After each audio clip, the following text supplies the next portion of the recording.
Nasaan ako? Ba't nandito ka? Hindi ko alam. Ikaw ba't nandito ka? Kinidnap ko kayo. Sa lahat ng pwedeng kasama sa kidnap, ikaw pa talaga. Hindi ka pa nasanay. Lagi mo naman akong dinadamay sa mga kamalasan mo sa buhay eh. Bigyan nyo sa akin mga gamit nyo. Ay kuya, ito po wallet ko oh.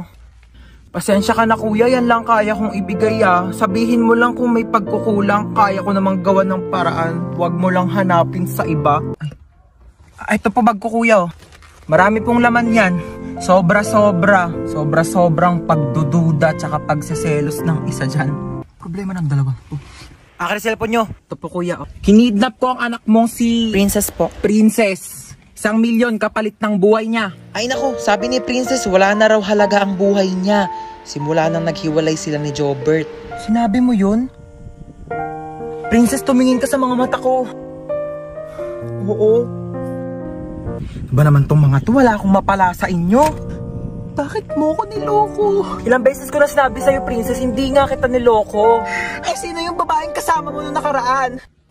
Kapatid ko yun, Princess. Sana sinabi mong may kapatid ka palang babae. Sorry din, di ko sinabi. Pwede bang bumaba na lang kayo dalawa? Wala na nga ako napala sa inyo, pinaramdam nyo pang single ako.